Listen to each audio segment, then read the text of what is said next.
Vamos a Brasília com o nosso correspondente Délio Rocha. Délio vai trazer para a gente um assunto que ontem também ocupou muito a mídia, que foi uma informação, uma orientação do Ministério da Educação para que nas escolas os alunos fossem filmados cantando o hino nacional e depois isso pudesse ser reproduzido. E mais, que ainda repetissem o slogan, que foi o slogan do presidente Jair Bolsonaro quando era candidato nas eleições e que ele diz muito como presidente, né? O Brasil acima de tudo, Deus acima de todos. Mas ontem o ministro Ricardo Vélez Rodrigues da Educação voltou atrás, era um documento oficial do Ministério da Educação.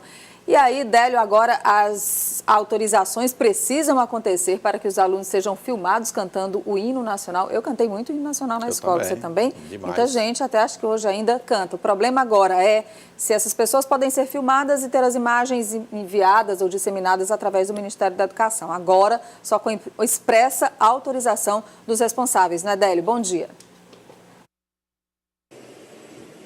Nádia Rodrigues, bom dia para você, para o Elivaldo, bom dia a todos. Olha, Nádia, salvo engano, ainda hoje, quer dizer, essa história de cantar o hino nacional está prevista, as escolas são obrigadas a pelo menos uma vez por semana, não todo dia, né? Agora, depois de muita repercussão negativa e apesar do recuo do ministro, que reconheceu o erro, o Ministério Público Federal enviou um ofício ontem ao Ministério da Educação, determinando um prazo de 24 horas para que o órgão justifique esse ato do ministro, o envio desta carta às escolas. O Ministério Público já avisou também que essa justificativa precisa estar fundamentada em preceitos constitucionais, legais, a que todos os agentes públicos estão sujeitos.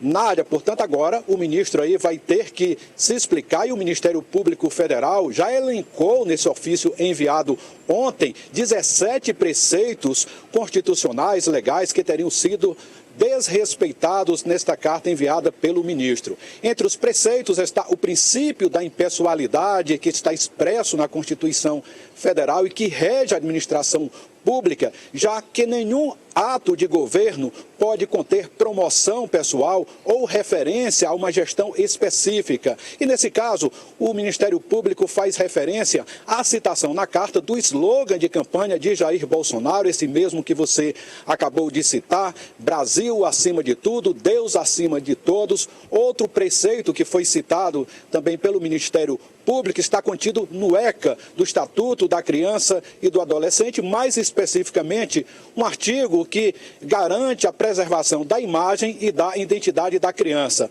O ministro não poderia ter solicitado às escolas o envio de imagens dos estudantes cantando o hino nacional. Nessa carta, Nádia, o ministro Ricardo Vélez Rodrigues também teria esquecido que o Estado é laico, né, já que garante a liberdade de consciência e de culto. Ele não poderia ter feito aí, citado o nome de Deus. Esse foi um ponto muito criticado pelo Ministério Público. E como você disse, Nádia, a imprensa, aí essa discussão dominou a imprensa, as redes sociais e também surgiram muitos memes. E agora o ministro Ricardo Vélez Rodrigues vai ter que se explicar e precisa fazer isso até a tarde de hoje.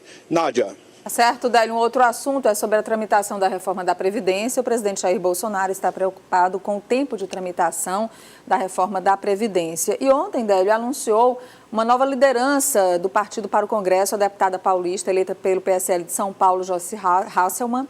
E ela disse que vai articular com os partidos, inclusive sobre as indicações, Elivaldo, de lideranças, partidos ou bancadas para cargos que, segundo ela, seguirão, de acordo com o que pediu o presidente Jair Bolsonaro, critérios técnicos.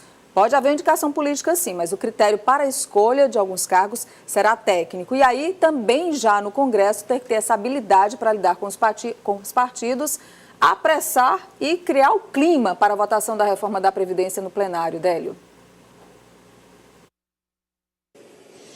Nádia, olha, o ex-líder do PSL na Câmara, o delegado Valdir, ele vinha criticando a demora do governo em enviar para o Congresso aquele texto com as novas regras para a aposentadoria dos militares. E isso, há um movimento hoje na Câmara, Nádia, aí defendendo que a tramitação do texto que já está no Congresso, daquela PEC com as propostas para os trabalhadores civis, tanto do setor público como o da iniciativa privada, que esse texto aí só comece a transitar depois que o governo envie para a Câmara a proposta contendo também a sugestão de reforma das aposentadorias, desculpe, Nádia, dos militares. E aí, em função disso, dessa pressão, o presidente Jair Bolsonaro, que inicialmente aí tinha dado um prazo de 1 mês, lá pelo dia 20 de março, o envio dessa proposta aí dos militares, agora já pensa em antecipar. E ontem,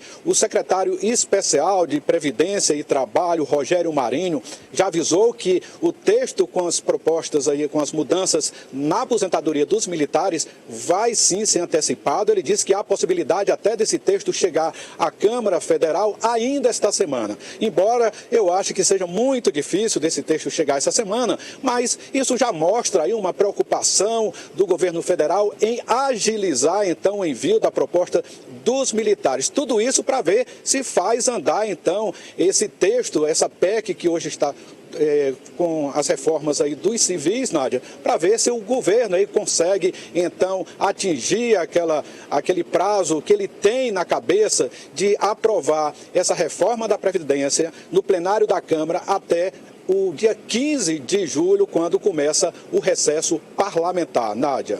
Obrigada, Délio Rocha, ao vivo de Brasília. Daqui a pouco com outras informações para a gente, aí da capital federal, no Jornal do Piauí.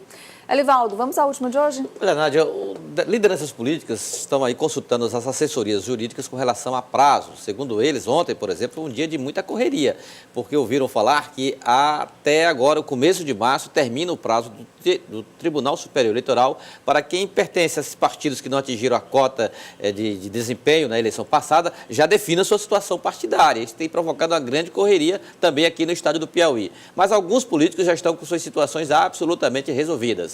O suplente de deputado Tiago Vasconcelos, que é do PHS, que não atingiu, vai se filiar ao PSD no dia 11 de março. Deputado Evaldo Gomes, esse antecipou de vez. Agora, na quinta-feira, depois do Carnaval, troca o PTC pelo Solidariedade. E o deputado Fernando Monteiro, do PRTB, que também ficou fora da cláusula de desempenho, foi atingido pela cláusula de desempenho na eleição de 2018, trocará o seu PRTB pelo Progressistas, em ato que promete movimentar a política do Estado agora no mês de março, que vai filiar também prefeitos aí, chegar à marca dos 100 prefeitos, e na Assembleia Legislativa o deputado Fernando Monteiro deve assinar a ficha de filiação Progressistas. Tá certo, Olivaldo. Até amanhã aqui no Notícia da Manhã, quinta-feira, né, de Carnaval. É isso. Estaremos juntos até sexta, mostrando muita movimentação ainda do que vem no Carnaval certeza, 2019. Nádia. Bom trabalho lá no portal cidadeverde.com e também na Rádio Cidade Verde. Estou indo para lá. Tá. Tchau. Tchau. Até amanhã.